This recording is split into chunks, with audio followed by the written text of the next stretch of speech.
Direto ao ponto. O mito da taxa de desemprego natural.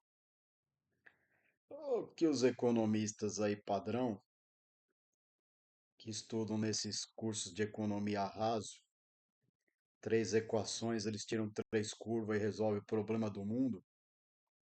Só esqueceram de avisar para a turma que vive no mundo real aí que tem que trabalhar, que abrir sua loja, fechar, contratar. Tem perda de luz, mas até aí, se eu for falar de tudo isso aqui, não dá tempo de falar em 10, 15 minutos, vou precisar fazer um seriado. O que eles chamam de taxa de desemprego natural, que a sigla é Nairu. Nairu, gente, não é nenhum país da África, ok? O que seria a taxa de desemprego natural? Seria uma taxa de desemprego de equilíbrio. Tem coisa mais surreal do que uma taxa de desemprego de equilíbrio?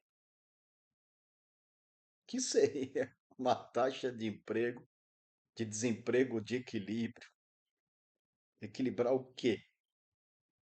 Bom, mas tem matematicamente como fixar qual seria a Nairu, a taxa de desemprego natural. O que seria ela? Seria uma taxa de desemprego que manteria os preços, a inflação controlada, portanto, uma taxa de desemprego ideal que não provocaria inflação.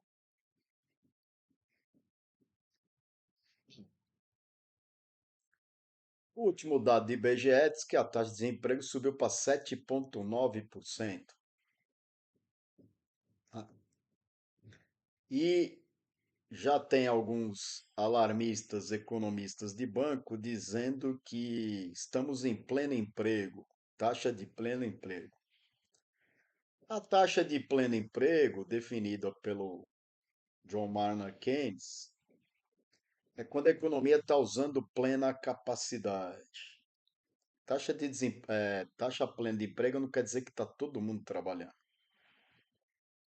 Seriam as empresas trabalhando 3 turnos, 7 dias por semana, alta capacidade de oferta, ou seja, funcionamento 100%, sem capacidade ociosa. Para quem não sabe o que é capacidade ociosa, uma capacidade ociosa de 30% quer dizer o seguinte: se eu tiver 10 máquinas na minha empresa, eu só estou usando 7.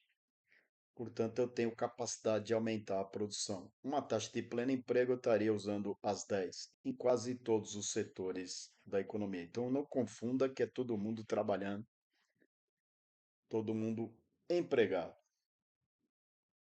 O que é mais interessante, então eles estão supondo que vai uma pressão inflacionária com essa taxa de desemprego, porque ela está em pleno emprego, portanto, acima da Nairu.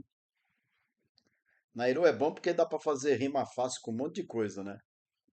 Mas você que me ouve aqui e me vê é inteligente, você pega a Nairu e faça o rap, o pagode, o samba, o verso que você quiser, porque Nairu é fácil de fazer rima. Você podia inclusive mandar esses economistas de banco, esses macroeconomistas de Araque, para Nairu, para não dizer outra coisa. Vejam bem, já falei aqui outro dia, mas vou repetir, porque senão vocês ficam ouvindo isso daí e perdem chance de ganhar dinheiro no mercado. Principalmente quem gosta de ir atrás dessas inteligências. Essas não são artificiais. Artificial é o curso de economia que eles fazem, que eles acham que eles sabem economia. O que eles sabem é matemática misturado com ajustamento de curva. Nem estatística eles aprenderam, porque eles colocam correlação como causa e efeito, como consequência, como causa. Correlação é correlação. Causa e efeito é outra coisa. O IBGE mostra nos seus dados, tá, que com carteira assinada, ou seja, no regime CLT, ou seja, assalariado, quem ganha salário, são 38 milhões de brasileiros. Vou repetir.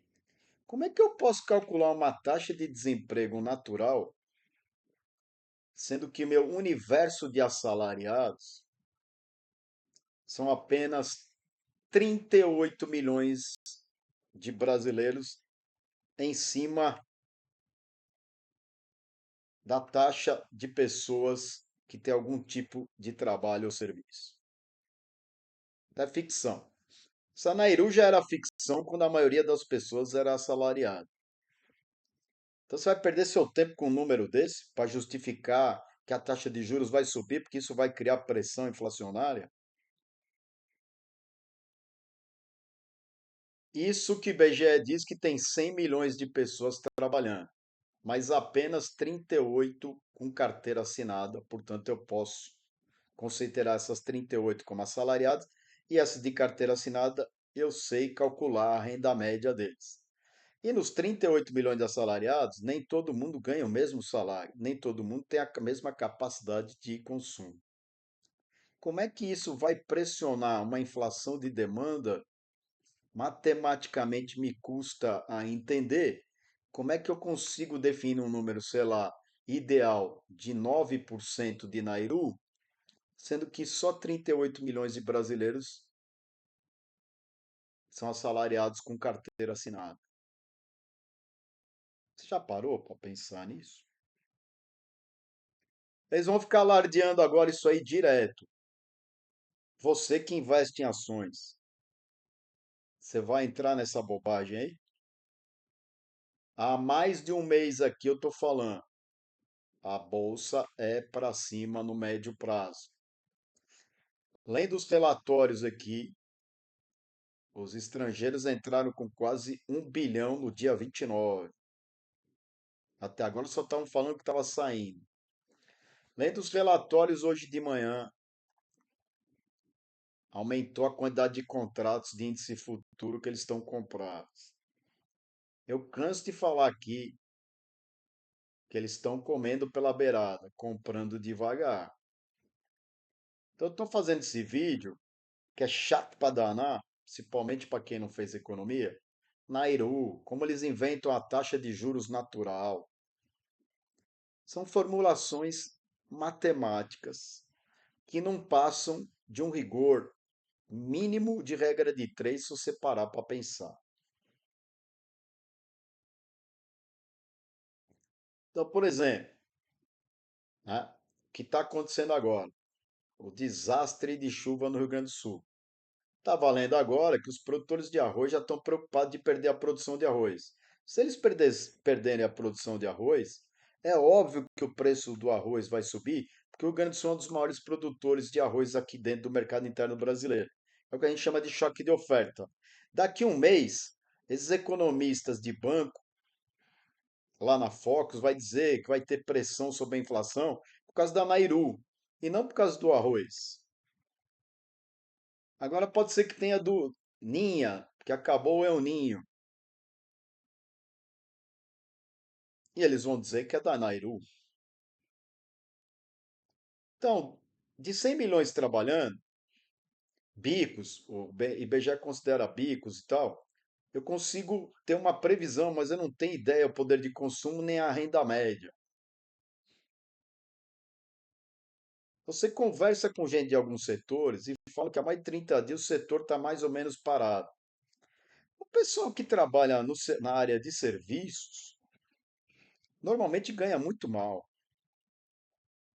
Então, gente, vocês que me acompanham, atrás de conversa mole de Nairu, pega Nairu e manda para aquele lugar, sabe? Faz coro de estádio de futebol. Nairu, Nairu, Nairu, vai tomar 3 pontinhos. Isso aí são parafernálias matemáticas, indicadores fora da realidade, criados por modelos macroeconômicos, que eu não vou dizer palavrão aqui, estocásticos, querendo mostrar para você que ele consegue determinar a realidade. E eu vou dizer para vocês, quantos desses economistas acertam a taxa de câmbio para amanhã? Vou dar um exemplo aqui. Como é que ficou a mídia financeira terça-feira, dia 30? O dólar subiu para 5,20. Hoje está 5,11. Que ontem foi feriado. O que eles falaram? Pressão e pressão inflacionária e problema lá fora. E amanhã tem reunião do Fed, Banco Central Americano. O que eles não falam para você? Todo final de mês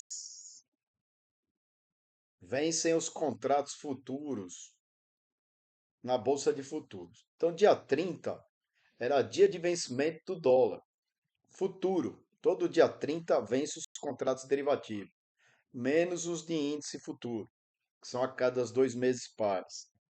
Nesse dia, ele é um dia típico, porque quem está vendido no dólar tenta derrubar e quem está comprado no dólar tenta subir. O dólar verdadeiro é hoje, porque hoje é o primeiro dia do contrato novo. Você viu alguém falando isso daí? Não, saíram tudo alardeando. Aí as agências de risco hoje melhoraram a nota do Brasil. Falaram que a Petrobras ia para não sei aonde. Está negociando de manhã 42.